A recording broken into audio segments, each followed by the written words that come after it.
YouTube, check out what I'm working with today. This is a brand new 2016.5 Ford F150.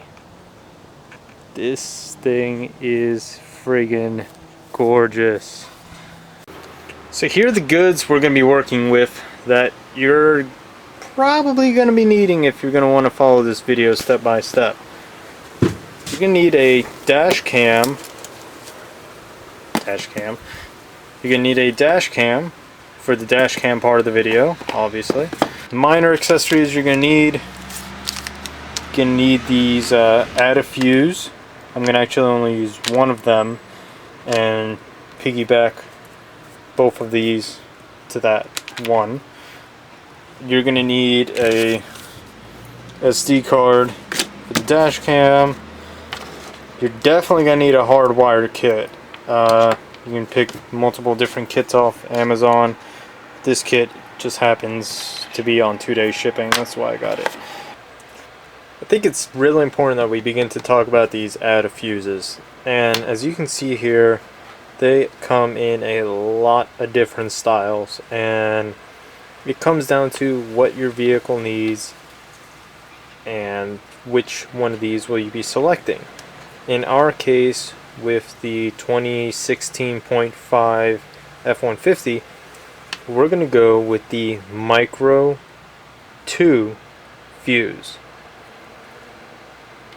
Now, if you have a different vehicle, most cars from 2015 up, you're going to probably be in this department.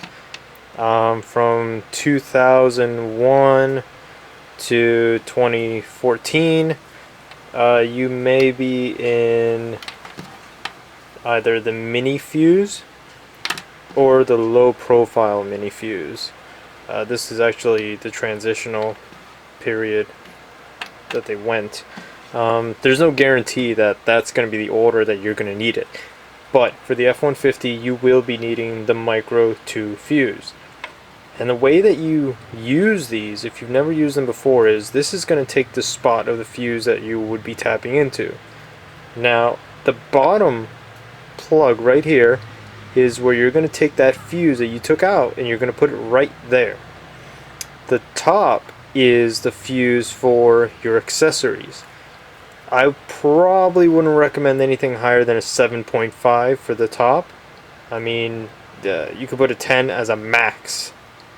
The thing is, you don't want to be putting a 20 or a 30 up here because you'll never blow that fuse. In the event of a serious surge, that fuse will never blow. That circuit's just going to keep going, zap out everything you just did. So you want to put it low, but enough for your electronics to be safe. Same rule applies for all the other ones. Old one here, new one there, and old one here, new one there. So that's a brief get to know your add a fuse section. Now the dash cam part of this video, we got our dash cam right here. It's not my usual favorite, the auto-vox A118. This is actually made by Rexing, but it's the exact same model. It's the A118C. C stands for capacitor. I love this camera. I can't say enough good things about this camera. I know a lot of people prefer more expensive cameras, and I still have not been able to figure it out. Why are you guys spending $200, $300 on a camera when this camera, which is $86, or if you want the GPS, $100, and it does the same, if not better, than the other cameras. This is actually better quality footage than police dash cams. Not only to mention, this company that I'm installing the dash cam in, they have never given me any gripes, any issues in regards to the A118C. They actually love it. They've used the footage before on crash ports. They've used the footage before on hit and runs. So they love it. And I did post a video, and I'll tag it again in the description below for you guys to see what the quality is like and what the sound quality is. And I even have a video of me riding around inside their trucks, and you can hear me talking. I think I get cut off by a lady. That's when I was testing out the whole thing. So, as always, we're going to want to find a spot in here that doesn't interfere with the driver's main focal view, but you also want to make sure that it's a spot where you can slide this thing off and on. I am leaning towards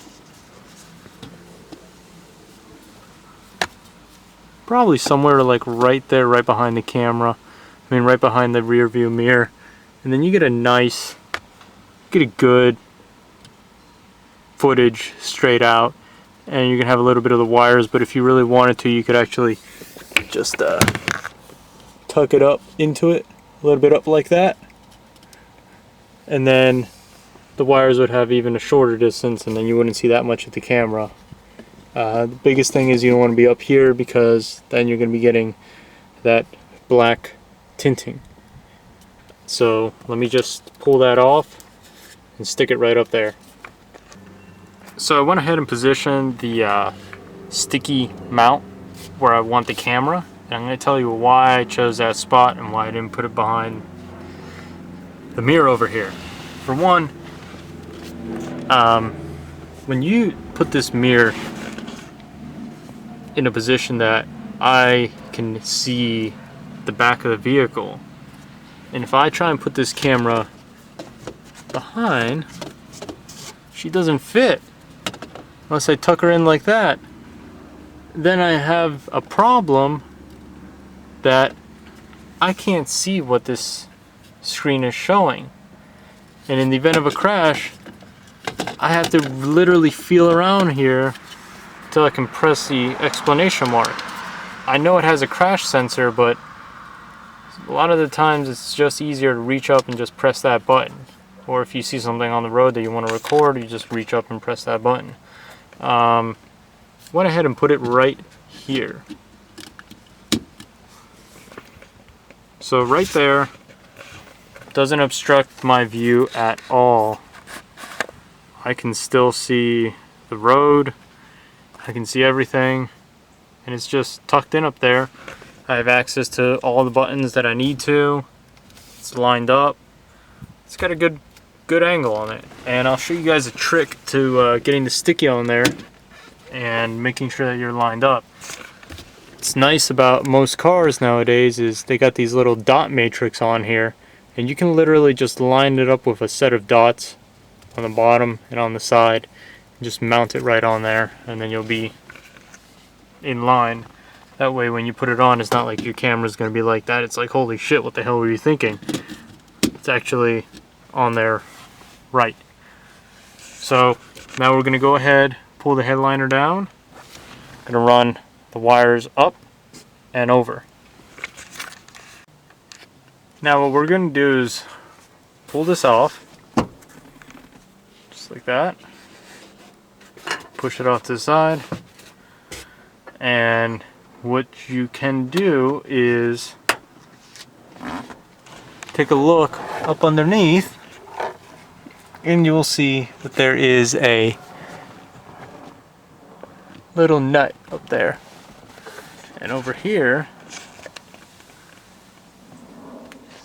reach behind, pull it off, get another little nut there. And here, pinch on the sides like this, just pinch, pull. We have another nut. What about there? Pinch, pull, and we have another nut. So what we're going to do is take these nuts off. This will come down freely, this will pull off freely, and then we can drop our wires down and get some electricity. Okay? So what I got here is a 9/32 bit. Just going to go up here and start turning it. Should come off pretty quick.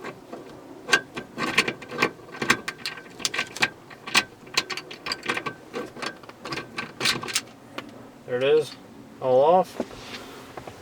Put it right there. Come over here.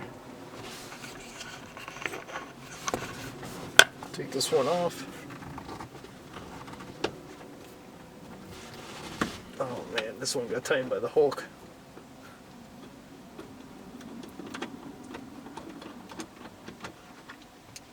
There it is. Drop it over there.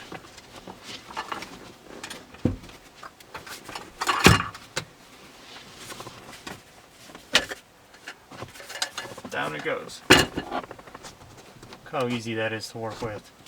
Now these suckers are not that size. Let's try something a little bit different for these guys over here. Let's see. Try my usual 10 mil. Too big. Drop it down a bit. What is this? Okay, now we're going to take off the door handle, and that's a 10 mil. So we're going to go ahead and slap on our 10 mil. Take these puppies off.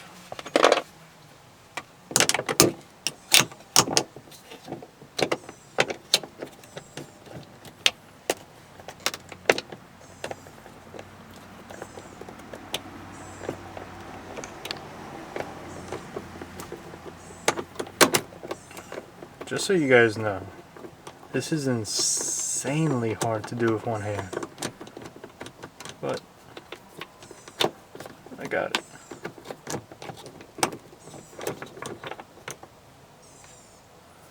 I'm gonna go ahead and put this guy right here.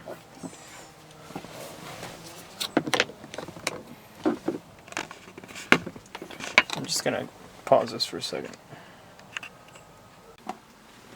Now that we got both the 10 mil bolts off, we're going to take our hand and we're going to go straight in this direction. We don't have to worry about airbags because there are no airbags in this particular model, in this spot.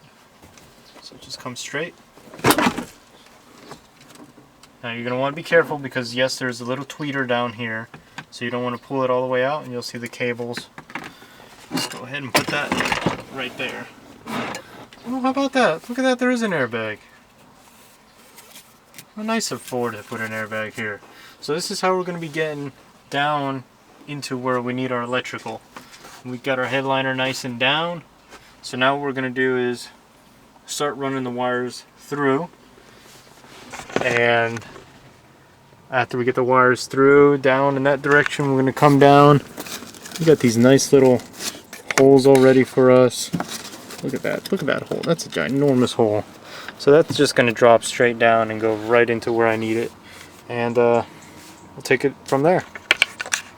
So now what I've done is I've put the wire in. You're going to want to line it up however you want. And just tuck it in. Pretty much you want to push the wire to this point right about here so it's just over this little lip. And it's sitting. You don't have to worry about the wires dropping down at any time. And I got them dangling right now just like that. And what I'm gonna want to do, just make it a little bit brighter, what I'm gonna want to do is stay on this side of the metal, come down, and then come behind the airbag and drop down. Now when I'm down here, I'm gonna have to fish those wires out, so time for me to start taking this apart. This is the door sill. Just gonna put your hand right here. Gonna get your fingers up underneath and give it a little tug.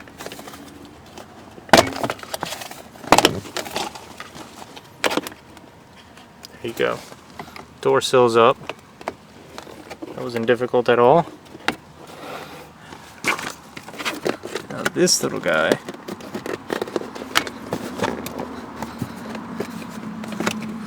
It's going to be difficult. So you got to get that. What I went ahead and did is I pulled the molding off. And how very nice of Ford to leave us this big old channel that comes exactly where the wires are going to be dropping down to. So let's get those wires dropping down and get them into that electrical box. Okay, so now for this part, I'm going to run the wires. Got our video, dash cam, going to go behind the airbag, and then come on down. So behind the airbag,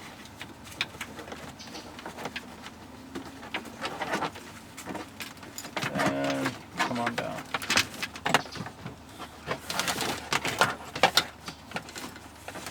Basically, you're going to want to pull it all if you get no slack. Now, what I recommend at this point is getting some electrical tape, tie it off here, then you don't have to worry about any of that cable in that direction ever getting loose. So let me go ahead and do that, and then we'll work down here in the electrical. So now we're down here at the electrical. I know what you're thinking.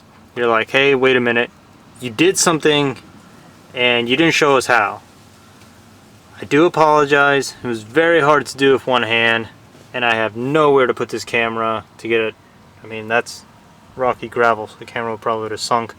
I did take this little guy off. Not much difficulty to take it off. You'll see it's just clips. What is difficult is that little clip right there is a son of a bitch. That little clip is hiding right there, right here. So you kind of like have to pull this up in a way and put your finger in there and stick it. And then once you get that clip off, the other ones just pull straight out. And what you're going to see in here is the goodie box of Ford. And you see the ground. We got a great grounding spot right there. And we have all of these nice little fuses. And our fuse, I've already did the math for you guys. Our fuse that turns on when the truck turns on is that number 30, that number 5, this 15, and that 20. Those 1, 2, 3, 4 fuses we have to choose from because we want all of our devices to come on when the vehicle gets power. Now, if you live in a sketchy neighborhood, maybe Detroit, and you want to have the dash cam running 24/7, any fuse from that 30 up is going to give you full power. And what you're going to want to do in that case is just take one of those, maybe like this 30 up here, take that out, put the add a fuse, run the dash cam to that. But you're going to have to really make sure that you turn off that dash cam or have some alternate power going to this vehicle, because that could end up killing your battery. Then you're going to be deep shit. But in our situation, we want it to come on when the vehicle comes on. I don't anticipate anything happening to these vehicles at night. So what I'm going to do now is work on this ground and put the add a fuse right there where that 30 is. So what we're going to be doing is putting the ground to our grounding point right here. Ford did an awesome job and gave us a nice clean grounding point. Keep in mind that after 2015 going all the way forward, these trucks are nothing but aluminum. So aluminum is a great grounding spot, but it can be kind of difficult to find an unpainted surface of aluminum in a vehicle. So luckily for us, Ford went ahead and gave us this one here. So what we're going to do is we're going to just back that out a bit. I think that may be at 12 mil. It's bigger. Try 13 mil. That's it. So it's a 13 mil. Go ahead and get this.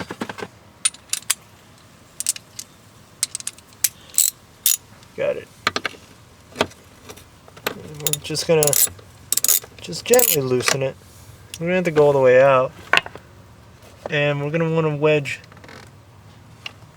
our little spot right here in front. So let me go ahead and get this off you can just either use your nail, or if you don't have nails like in my situation today, get yourself a set of wire strippers.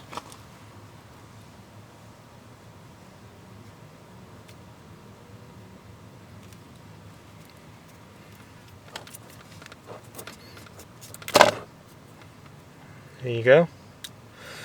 And what we're going to want to do is just wrap it up, put it right in there. So let me show you when that's all through. Now what we're going to do is locate the fuse that is off when the vehicle is off. And that 30 has power, 5 does not, 15 does not either. So I think we're going to be going to that 15. Just be sure. Put the key in the ignition and turn it. There we go. That's where you're going to want to put your Mini 2 add a fuse, right there to that 15. So we'll get that going. And then we'll close this all up and check up what's going on upstairs. So this is what it should look like with the add a fuse put in. You can see here, went ahead and placed it. Notice the direction, because it's not going to go the other way around, because that piece of plastic towards the bottom is not going to allow for the add a fuse to sit in there properly. This is the only way this is going to go in.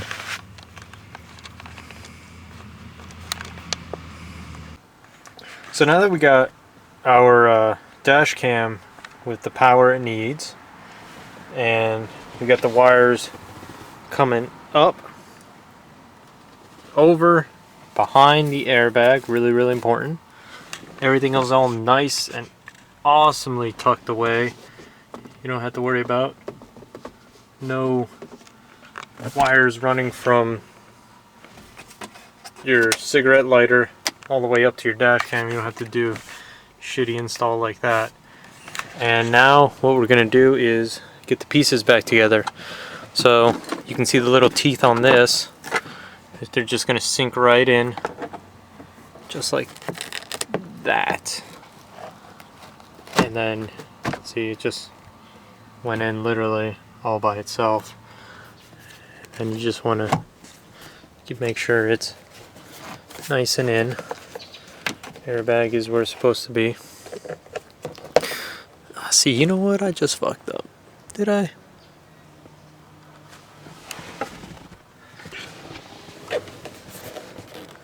No.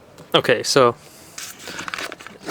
make sure you get the seal over it.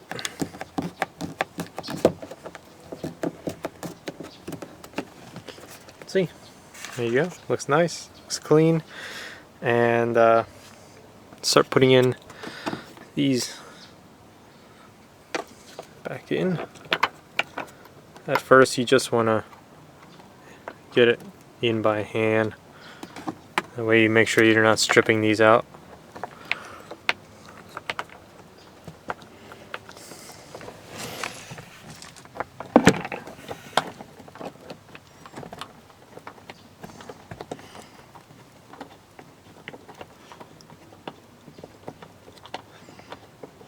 There you go. We'll go ahead and tighten those up. So I'll get back to you guys when I get up here. Make it a little bit brighter. So I'll get back to you guys when I get up here. I'll show you how to get all those pieces back in. So now what we gotta do is get the headliner in. You want to get this piece in first. Has like a little hook to it. Just lift it up, get the hook in, tilt back, and there you go. It's in. The only thing you gotta do is just put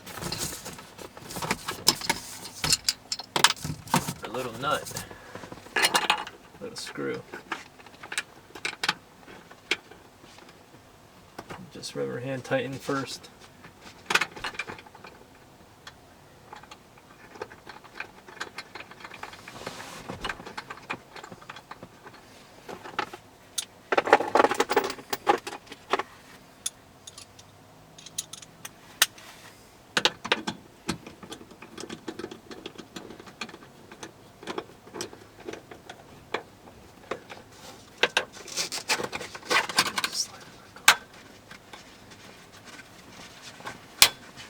clips on.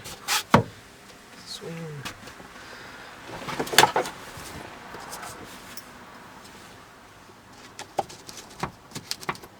This really only has one way of going on, and it's kind of a little bit tricky to hand tighten this because it's so recessed, so just go straight to putting it in.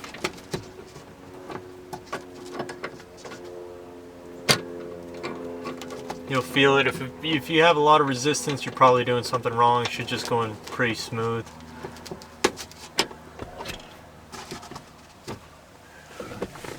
Just want to make sure everything is where it needs to be.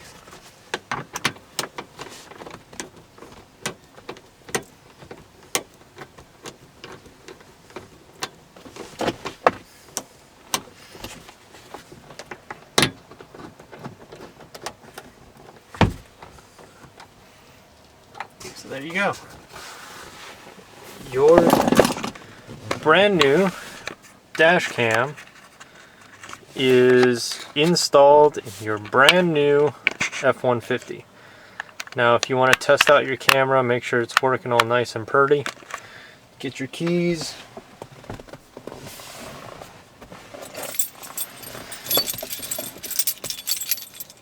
See how Ford just copied that shit straight from Volkswagen?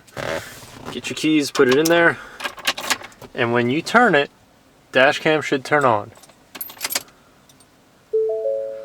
Look at that. Perfect. At the same time, when you turn it on, rear view comes on too. Both are getting power. Everything is amazing. All we got to do now is put our SD card in, program it, and that's good to go.